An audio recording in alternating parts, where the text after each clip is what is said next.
Bismillahirrahmanirrahim. Assalamualaikum warahmatullahi wabarakatuh.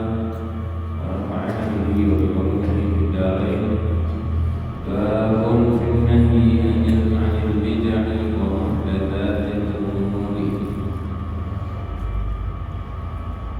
Qala Allah Ta'ala, "Wa ma ba'dal haqqi illa ad-dhalal." Qala ta'ala, "Ma farratna fil kitabi min syai'." Qala ta'ala, "Fa in tanaza'tum fi syai'in farudduhu ila Allahi war Rasul." Ayat kitab was sunnah. Wa qala ta'ala, "Wa anna hadha sirati mustaqiman fattabi'uhu wa la tattabi'us subula fatafarraqa bikum an sabilihi." Qala ta'ala, "Qul in kuntum tuhibbuna Allaha fattabi'uni yuhibbukum Allah wa yaghfir lakum dhunubakum." Wal ayatu fil babi katsiratun ma'lumat.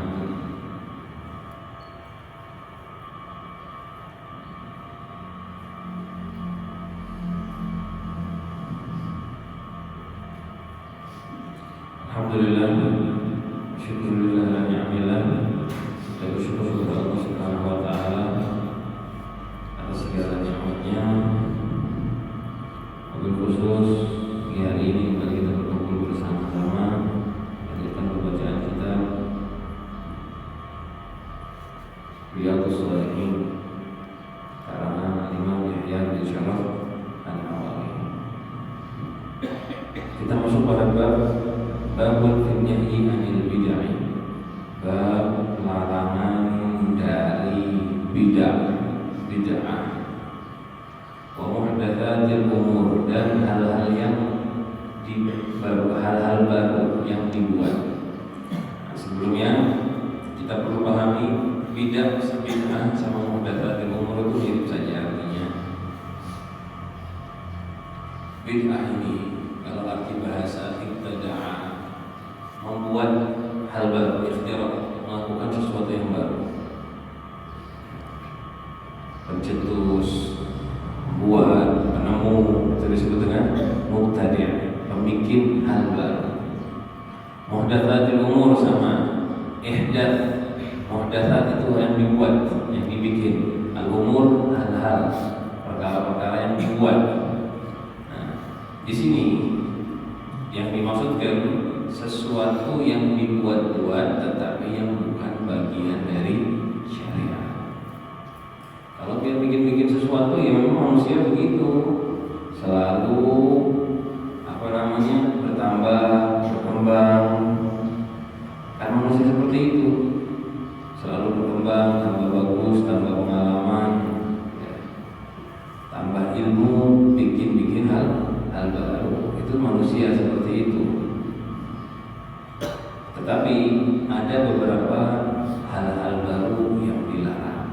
Nah, ini kita nggak apa-apa berkembang, mengembangkan sesuatu, bahkan agama pun sama kita kembangkan.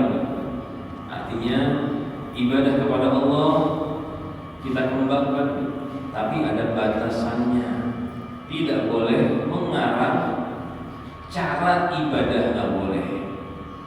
Tidak boleh mengarang cara menyembah, tidak. Karena semua sudah dijelaskan oleh syariat, diatur oleh syariat. Nanti di sini akan dijelaskan contohnya. Pamada ba'dal haqqi illa ad-dhalal. Allah berfirman, apalagi setelah kebenaran kecuali kesesatan. Kalau sudah Nabi Muhammad bawa kebenaran, terus kita bikin hal yang baru, berarti apa namanya? Sesat. Lawan katanya benar, tidak lain sesat. Dan jangan bilang Habib Al-Quran kan kurang lengkap sama hadis, makanya kita tambahin. Gak bisa, Al-Quran sama hadis sudah lengkap, gak ada kurangnya sedikit pun. Jadi kita gak perlu buat cara menyembah yang baru, gak perlu. Al-Quran dan hadis sudah lengkap. Ma farratna fil kitabi min syai'. Ya. Memang sebab tafsirnya ini tidaklah kami tinggalkan, kami lewatkan dalam Al-Quran sekecil apapun sesuatu. Ulama menafsirkan pertama di dalam Al-Quran tidak ada yang tertinggal apapun juga, semuanya lengkap. Mungkin kitanya aja yang belum menemukan. Fil kitab diartikan pertama Al-Quran, diartikan juga salah satunya Lauhil Mahfuz. Jadi semua tercatat dari alamnya makhluk, keadaannya makhluk semua ada di Lauhil Mahfuz. Nah, cuma penafsiran kita mengambil dari makna yang pertama tadi. Di dalam Al-Quran tidak ada yang kurang sedikit pun. Nah, jadi kita nggak perlu bikin-bikin yang baru, udah lengkap semua, ikutin aja. Nah, ini gambaran dasarnya seperti itu. Dan ini perlu dipahami hadirin ya. Sebelum kita membahas detail-detailnya, di awal kita belajar hadis ini seperti itu caranya. Apa? Ini biar kita nggak salah paham, biar kita nggak salah pemikiran dalam membahas bid'ah. Memang selalu ada dua kelompok yang salah pasti. Ada yang kelewatan membid'ahkan, ada yang kelewatan tidak ada bid'ah. Selalu ada dua yang kelewatan, mesti begitu. Yang jelas kita pertama caranya harus mengerti, harus memahami dulu. Syariat ini lengkap, gak ada kurangnya sedikit pun. Semua yang dibawa oleh Rasulullah SAW menjelaskan Al-Quran sudah cukup buat kita. Makanya dikatakan seperti ini, Al-Quran lengkap, jangan melakukan hal-hal yang lain. Karena kalau hak yang sudah disampaikan, berarti setelah itu adalah yang tersesat. Pertama, sistemnya belajar dulu. Jangan salah sistem ya. Ini memang kita pelan-pelan belajar. Sistemnya baca seperti ini. Jangan langsung, gimana bid'ah? Oh, bid'ah itu ada ini. Jangan langsung kejauhan. Pelan-pelan dulu belajarnya. Bertahap. Bertahap.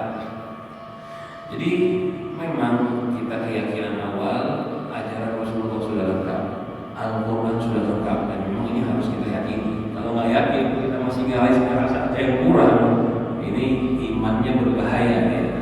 Karena kita harus iman total lengkap, segala yang dibawa oleh Nabi Muhammad, yang dibawa oleh Al-Quran itu sudah cukup buat kita. Tidak perlu kita tambah-tambahi lagi. Kalau kita tambah-tambahi lagi, berarti kita sama seperti ahli kitab yang lain. Orang-orang yang memegang kitab Injil, Taurat, mereka mengubah isinya. Kenapa? Karena merasa yang ada kurang pas, kurang lengkap, ditambahin, ujung-ujungnya dikurangin juga. Kita Al-Quran, hadis sudah cukup, sudah lengkap buat kita, tidak ada kurangnya. Nah, kita berpegang teguh kepada Al-Quran dan hadis, itu pegangan utama kita. Allah Subhanahu wa taala berfirman, "Fa in tanaza'tum fi syai'in farudduhu ila Allahi wa Rasul." Jika kalian berdebat, munaza'ah, ribut dalam segala sesuatu, maka kembalikan kepada Allah dan Rasul, artinya kepada Al-Quran dan hadis. Ayat ini sudah kita baca. Ini juga sama menunjukkan kaidah buat kita semua. Apapun masalahnya, tolak ukurnya apa, kembalinya kemana, lihatnya kemana, kepada Al-Quran dan hadis. Ini boleh nggak ya? Ini dosa nggak ya? Oh, lihat, tolak ukurnya adalah Al-Quran dan hadis. Segala sesuatu yang ingin kita lakukan, dia kembalikan kepada Al-Quran dan hadis. Wa anna hadha sirati mustaqiman fattabi'uhu wa la tattabi'us subula fatafraqu bikum an sabili. Ini yang aku sampaikan, yang disampaikan oleh Allah dan Rasulullah SAW, sirati. Jadi Allah menyuruh Muhammad sampaikan, ini jalanku mustaqiman, jalan yang lurus, fattabi'uhu, ikuti, wa la tattabi'us subula. Jangan cari jalan-jalan yang lain, jangan ikuti jalan-jalan yang berbeda-beda. Fatafraqu, maka kalian akan terpecah bikum an sabili, dari jalan agama yang benar. Udah ikuti jalannya Rasulullah SAW, ikuti Al-Quran dan hadis. Jangan cari-cari jalan yang lain. Jangan cari-cari jalan yang lain. Kenapa? Kalau cari jalan yang lain, kita akan keluar dari jalan yang benar, keluar dari jalan agama Nabi kita Muhammad Muhammad sallallahu alaihi wasallam. Sudah fokus ikuti apa amal Nabi Muhammad sallallahu alaihi wasallam. Dan itu juga sebagai tanda kita benar-benar cinta dan mahabbah kepada Allah. Firman Allah Subhanahu wa taala, "Qul in kuntum tuhibbunallaha," jika kalian cinta kepada Allah, fattabi'uni, ikuti aku, ikuti Rasulullah sallallahu alaihi wasallam, yuhibbukumullah, maka kalian akan dicintai oleh Allah, wa yaghfiru lakum dzunubakum, dan dosa kalian akan diampuni. Nah, begini caranya. Gambaran awal itu ringkasnya seperti ini. Apa yang menjadi tolak ukur kehidupan kita, amal kita sehari-hari? Lihat Al-Quran dan hadis. Sudah titik. Lihat Al-Quran dan hadis. Jangan selain itu. Artinya bukan cuma Qurannya saja, bukan cuma hadisnya saja. Lihat ilmu yang dasarnya Al-Quran dan hadis. Nah, ini mulai masuk dalam. Kan kalau kita baca tadi, berarti saya pegangannya cuma Al-Quran dan hadis saja. Iya, betul. Jangan pegang yang lain. Tapi ada kitabnya ulama, ada hartanya ulama. Itu gimana kalau saya ikuti isinya? Lihat ulama tersebut ngarang kitabnya dasarnya apa? Sama Al-Quran dan hadis juga. Oh, enggak apa-apa. Itu cuma menjelaskan isi Al-Quran dan hadis. Toh kalau kita baca Al-Quran paham nggak? Ya paham. Jangankan kita ya, orang Indonesia, orang Arab sendiri baca Al-Quran tuh nggak paham. Apalagi orang Arab zaman sekarang, yang bahasanya sudah bahasa bukan pakai bahasa fasihah seperti zaman dulu. Ngaji Al-Quran tuh nggak paham, nggak ngerti maksudnya ayatnya apa, nggak paham. Sedikit lah, mungkin paham beberapa kalimat artinya kalau kalimatnya paham, tapi maknanya tidak paham. Saya punya teman-teman banyak orang-orang Arab dulu di Hadramut ngaji, hizib bareng sama mereka. Ada orang Oman, ada orang Ubaida segala macam. Kalau ngaji, ini masih baru-baru, yang masih belum belajar tafsir, nggak paham. Kalau mau paham Al-Quran harus belajar dulu, baca tafsir dulu baru paham. Walaupun memang bahasanya bahasa Arab. Kenapa? Nah itu Al-Quran perlu dijelaskan maknanya. Nah kalau orang ngomong belum pegang Al-Quran dan hadis saja, kadang mau kitab yang lain. Ini orang bodoh kayak gini. Itu ditipu sama iblis pakai ayat-ayat tadi. Ayat-ayatnya ini baik benar. Maksudnya ayat ini kita tetap di jalur Al-Quran dan hadis. Bukan cuma pakai dua itu aja. Sekarang ini kita baca Al-Quran ayat, kita baca hadis. Kalau nggak dijelaskan, kita nggak paham apa maksudnya. Coba contoh tadi ayat tadi, jika fa'intanaza'tum fi syai'in, jika kalian bermunaza'ah, ribut dalam sesuatu, farudduhu, kembalikan kepada Allah dan Rasul. Ini harus dijelaskan kan? Ribut benar, kembalikan aja kepada Allah dan Rasul. Gimana caranya? Membalikan kepada Allah gimana caranya? Membalikan kepada Rasul maksudnya apa? Harus ditafsirkan. Kalau cuma tahu translate nggak paham. Kalau translate itu sampai sekarang baca di handphone tuh ada. Buka Al-Quran kayak gini, tinggal dipencet, lihat terjemahannya. Ada bisa diganti bahasa Indonesia, diganti bahasa Arab. Ada bahasa Indonesianya. Baca. Cuma pas dia baca, katakanlah wahai Muhammad, ini. Apa maksudnya? Mungkin paham. Nggak selalu paham ya. Kenapa? Al-Quran dan hadis ya, biasanya sih ya, kebanyakan nomor satu gini, Al-Quran itu dijelaskan dengan keadaan hadisnya Rasulullah SAW. Tujuan ayat ini turunnya kemana? Kayak tadi, kembalikan kepada Allah dan Rasulnya. Apa arti kembalikan kepada Allah dan Rasulnya? Kembalikan kepada Al-Quran dan amalnya atau ucapannya Rasul. Ucapannya Rasul dicatat sama sahabat, dijelaskan sama ulama. Jadilah kitab kita.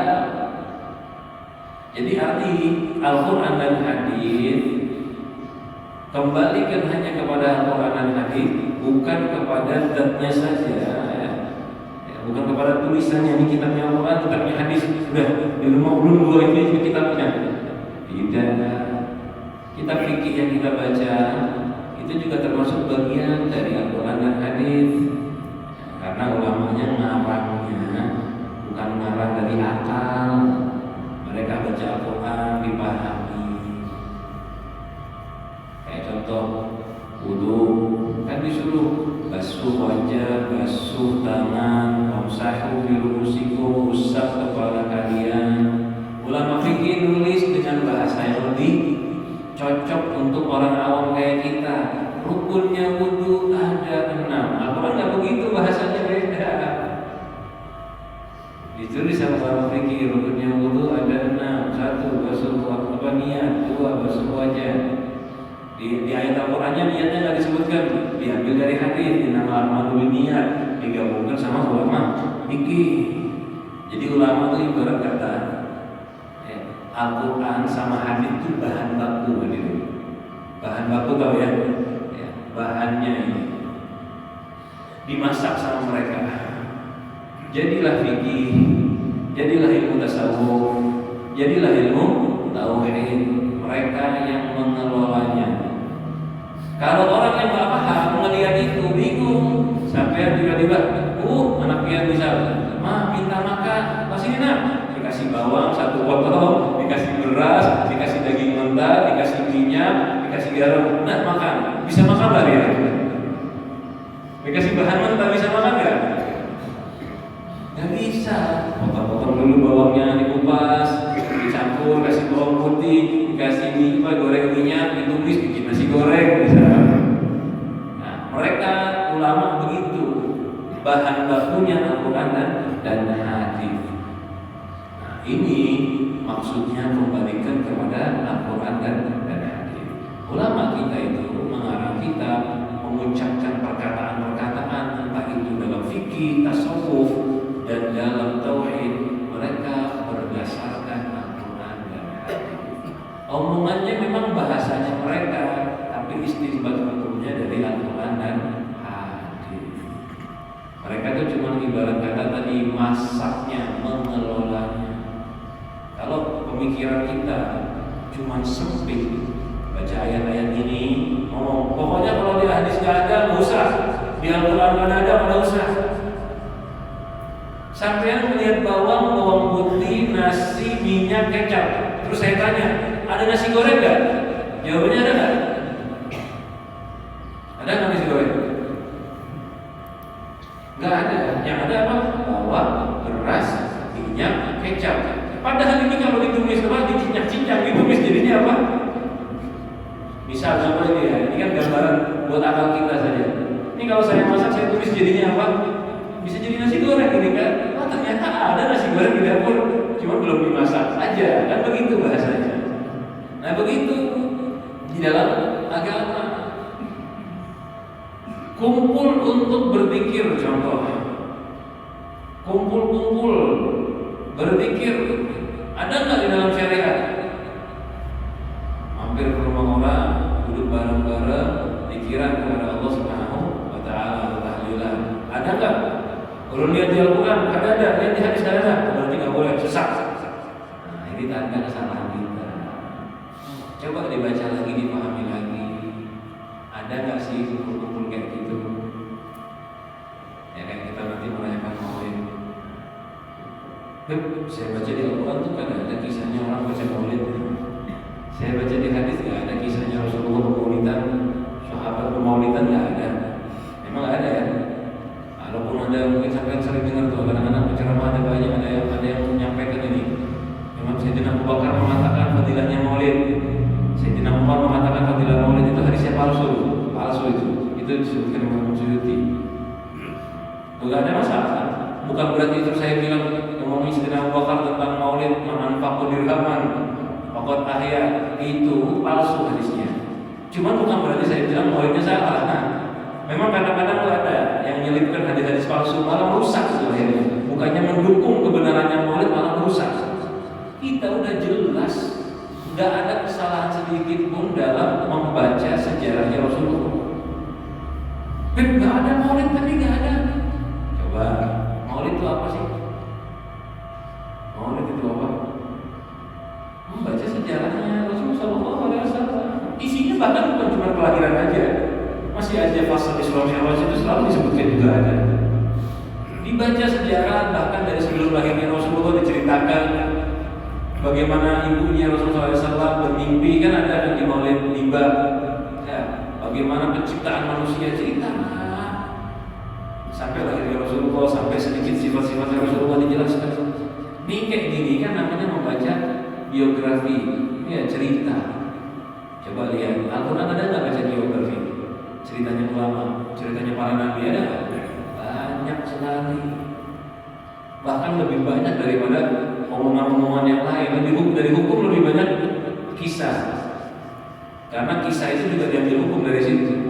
Ceritanya Nabi Musa berulang-ulang kali lagi. Oh, berarti baca sejarah nggak apa-apa. Tapi dulu nggak ada maulid, ya jelaskan ada. Resepnya ada di Al-Quran, belum jadi. Nah itulah tugasnya kita, biar bisa paham. Jadi hebatnya gini, kalau ada yang bilang terus kenapa nggak Al-Quran langsung jadi aja deh? Nyebut aja maulid aja, kenapa kan beres sudah, sebutkan aja seberataan biar ada semua. Ya kalau ada timbul pertanyaan begitu, dan dulu sempat bertanya begitu, kenapa Al-Quran? Nggak nyebutin aja, apapun yang bakal kita kerjakan jelaskan aja semua di Al-Quran, kan beres. Ulama nggak pakai ngasah otak lagi. Coba bayangkan kalau semua disebutkan di dalam Al-Quran, Al-Quran itu nanti lebarnya bisa berkilo-kilometer karena semua disebutkan di situ dengan detail, dengan contoh. Itu bukan kitab yang bisa dibaca akhirnya. Nih, Al-Quran memberi resep. Kayak tadi memberi bahan baku, bukan resep, memberi bahan baku. Kayak kasih contoh, ibu-ibu kalau dikasih bawang, cabai, minyak, sayur-sayuran, kira-kira jadi satu masakan apa bisa jadi bermacam-macam masakan? Ibu-ibu ini dikasih bawang, kasih sedikit sayur-sayuran, bisa jadi 5 macam masakan, iya tidak? Dan yang penting ada bawang, ada ini bisa bikin nasi goreng, bisa bikin tumisan ini, bisa bikin ini. Kenapa? Dikasihnya bahan baku, mengolah seorang. Kalau dikasihnya masakan macam-macam, bawanya lagi. Jadi dikasih contoh bahan aja. Nah, Al-Quran begitu, kalimatnya pendek aja, tapi dikasih bahan baku. Ini ayat 1 bisa dipakai oleh ulama tasawuf bab apa, bisa dipakai oleh ulama fikih bab ini, bisa dipakai oleh ulama tauhid karena dia berlibat. Lebih keras kasaran lebih gampang lagi. Ya, belum kasih duit, bisa buat apa? Bisa buat segalanya kan? Nyaman kita aja kan, belum bisa beli ini, beli itu semuanya. Kalau dikasih satu bahan saja, belum datang mau membawakan sesuatu. Kalau belum bawa makanan, segala macam makanan, nanti ada ini A, B, C, D, E, F, G, nggak bisa bawanya segalanya. Tapi kalau bawa duitnya aja, tipis. Sedikit orang lebih bisa menggunakan. Nah, bayangkan kalau Al-Quran dilengkapi sesuai akal manusia yang tipis ini, satu kesulitan bacanya. Karena nanti dia mau cari bab nggak bisa. Hataman Al-Quran kadang mungkin hatam. Bayangkan kita ini udah 1400 tahun setelah Rasulullah diutus, setelah Rasulullah hijrah, 1400 tahun lebih kan? 1500 tahun setelah Rasulullah. 1490 tahunan, karena hijrah umur 53. Ini berapa banyak kejadian? Kalau dikisahkan semua di Al-Quran, semua permasalahan disebutkan satu persatu. Kayak tadi saya bilang, ini masjid kada cukup buat diisi Al-Quran. Kayak apa orang kata Al-Quran nanti? Kayak apa orang kata nanti? Allah itu maha mengerti, maha bijak. Dikasih bahan bakunya, tapi ada namanya ulama menjelaskan. Ulama fikih ngambil hukum dari Al-Quran.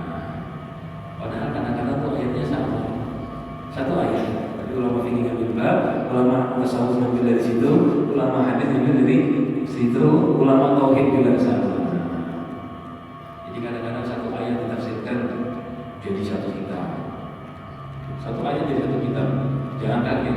Dulu ada satu ulama ngajar, diminta mengajar. Akhirnya beliau mengajar 1 minggu kalau tidak salah di situ.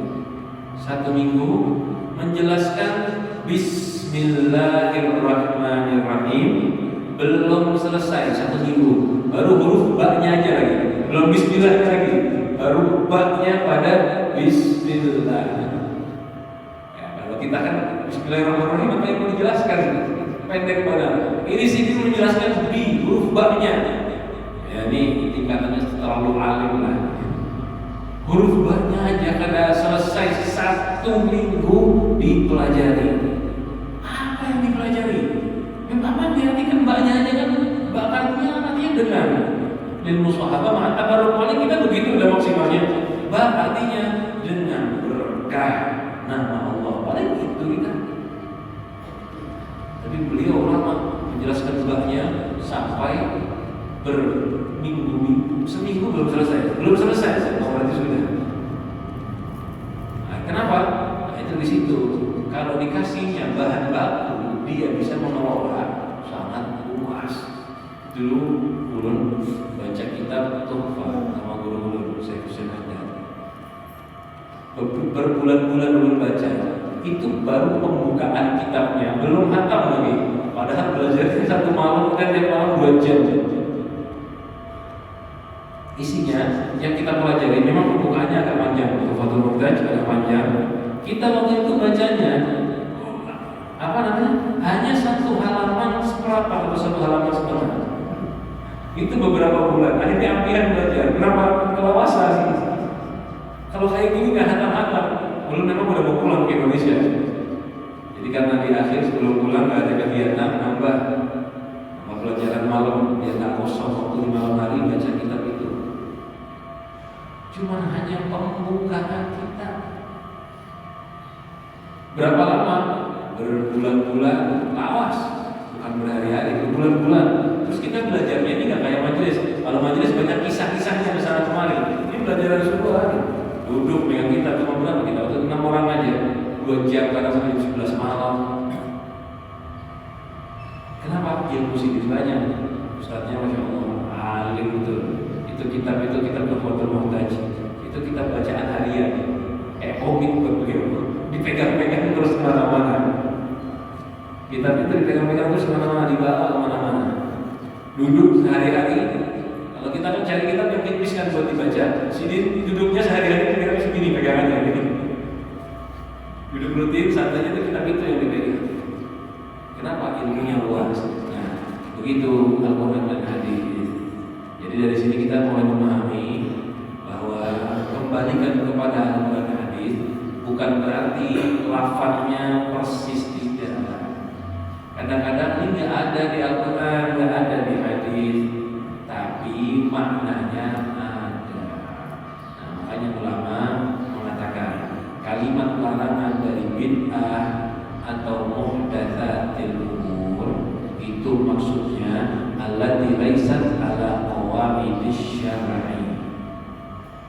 Bid'ah atau muhdatsatil umur yang dilarang itu yang bukan pada kaidah-kaidah syariat yang bertentangan.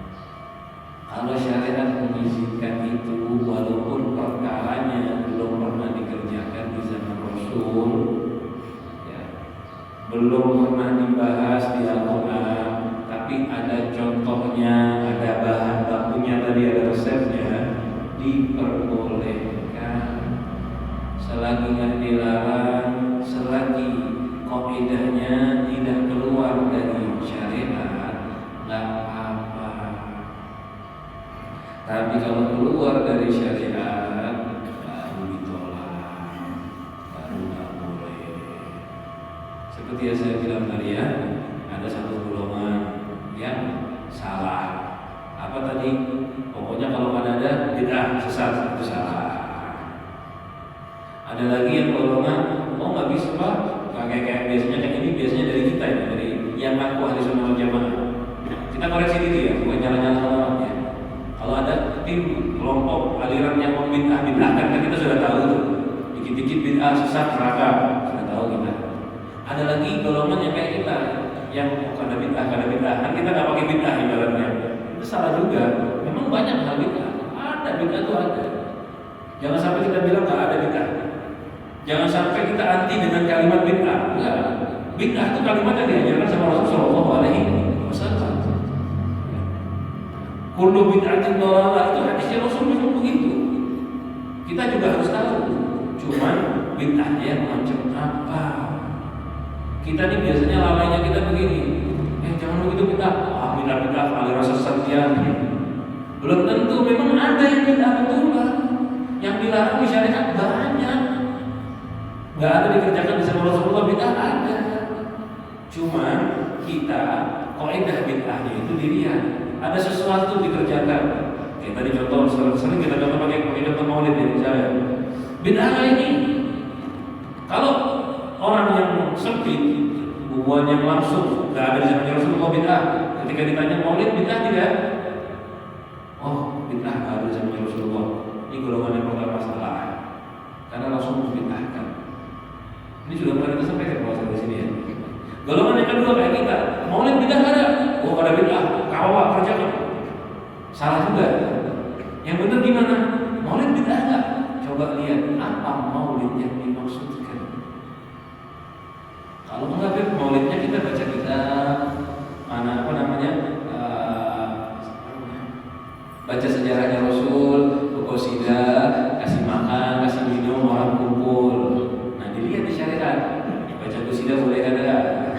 Qasidah ya? Boleh. Kumpul boleh enggak? Oh, kumpul malah baik lagi di syariat. Di mana tempatnya? Di masjid. Di masjid gimana? Ganggu orang enggak? Yang penting enggak ganggu, orang malah senang dan sebagainya misalnya. Dibahas, lihat satu persatu amalnya. Oh, enggak ada masalah. Berarti maulid ini tidak bid'ah, malah sunnah. Kan orang duduk kumpul bareng-bareng sunnah dalam rangka ibadah. Orang kumpul baca sejarahnya Rasulullah SAW itu memang paling harus biar kita mengenal sejarahnya Rasulullah SAW. Tapi maulid ini bid'ah ada. Sebentar, lihat dulu maulidnya apa. Kalau dari dulu sampai sekarang, alhamdulillah kita tahu kalimat maulid itu bermaulidan. Dari dulu baca sejarahnya Rasulullah, qasidah, ceramah itu. Tambahannya paling jamuan, makan-makan. Itu nggak ada masalah. Cuman kalau udah mulai berubah, diganti dengan hal-hal yang dilarang. Habib kita merayakan maulid apa? Nyalakan kue, tiup lilin, lempar balon, joget-joget. Coba biasanya ulang tahun kayak gitu kan kita kan. Karena anak-anak kalau ulang tahun begitu. Belum mau merayakan maulidnya Rasulullah, panggil badut, nyalakan lilin, pakai ini, diberi nama maulid, misal. Bid'ah tidak? Bid'ah nggak ini? Bid'ah dong. Nggak boleh kayak gini. Masa kita merayakan kelahirannya Rasulullah, tiup lilin? Kan itu tiup lampu tuh ada orang di luar Islam, tiup lilin itu. Pakai balon, panggil badut, joget-joget. Ngapain Pak? Merayakan kelahirannya Rasulullah. Nah, ini kalau boleh, ini kayak gini. Insya Allah nggak ada kan kayak gitu kan. Ini contoh aja, contoh saja. Soalnya kalau dituruti manusia begitu, nanti adalah misal merayakan maulid pakai ada orang di luar Islam. Dulu sempat ribut kalau masalah di mana mau merayakan maulid pakai barongsai itu barongsai. Pakai cara ibadahnya orang pengunjung. Nah ini jangan yang seperti itu. Kita itu maulid ya merayakan kelahiran Rasulullah dengan cara yang diizinkan oleh syariat. Ingat, nanti ke depan memang banyak cara-cara kayak gini biar bakal nggak usah kaget. Nanti ada alasan keberagaman. Kita beragam, kita bersatu. Ini apa bersatu? Tapi ibadahnya jangan dicampur. Ibadah jangan dicampur. Nanti kita merayakan kelahiran Rasulullah pakai caranya orang di luar Islam. Nah itu yang dimaksudkan itu.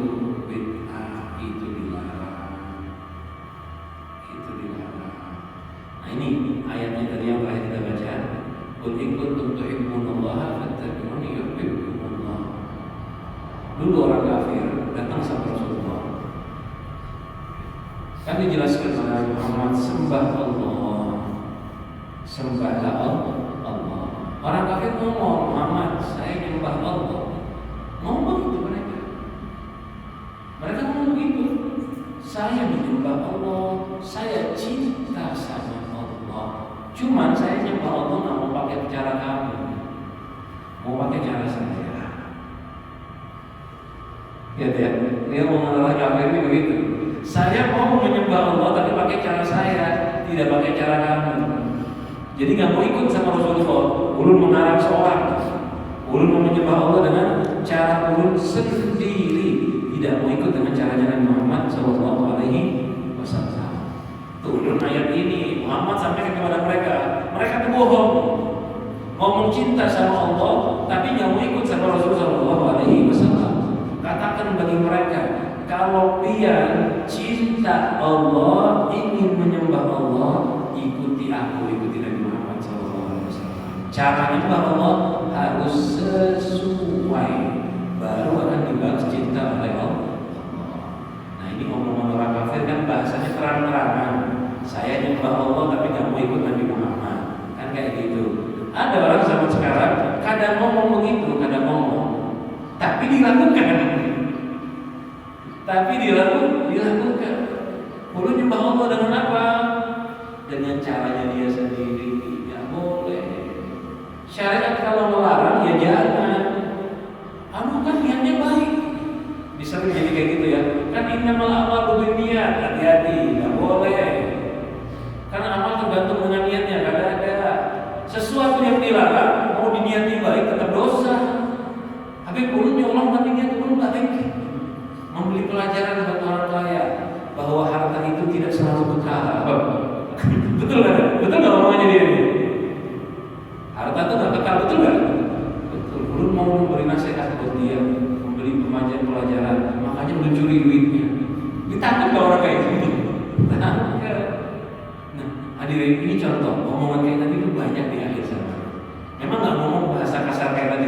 Itu contoh. Nanti ada orang bawa sesuatu sebuah hikmah kayaknya.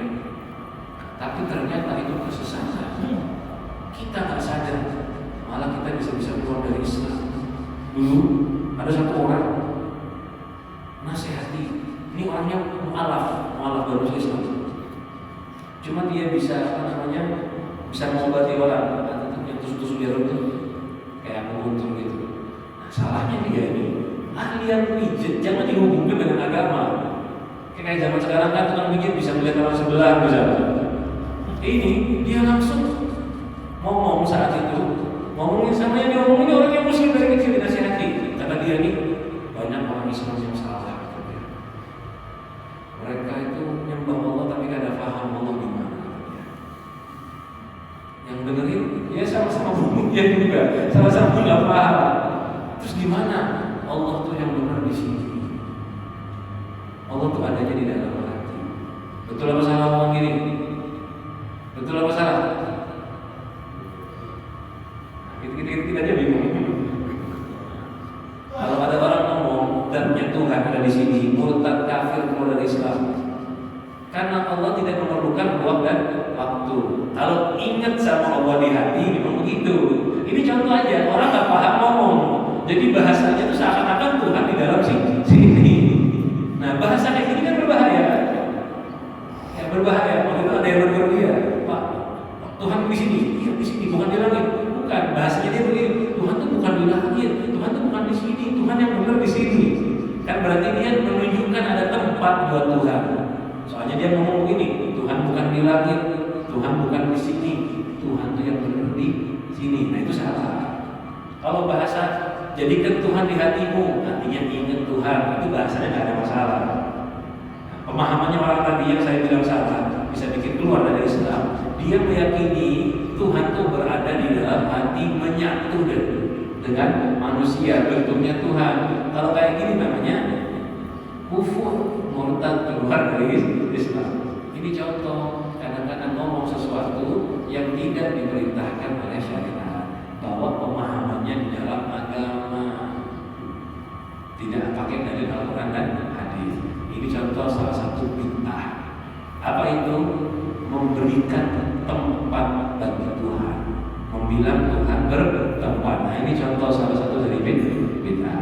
Nah nanti insyaallah pertemuan yang akan datang kita akan bahas macam-macam bid'ah. Nah, ini masih pembukaan di awal saja. Ini belum selesai ya, saya ulangi. Nanti mesti ini masih banyak pertanyaan di pikiran kita. Begini. Memang pelajarannya belum selesai. Jangan langsung menghubungi dulu. Soalnya ini kalau ilmu tadi saja masih sedikit. sedikit. Ini baru pembukaan pengenalan bahwa kita perlu berpegang teguh Al-Quran dan hadis. Selain Al-Quran dan hadis adalah bid'ah.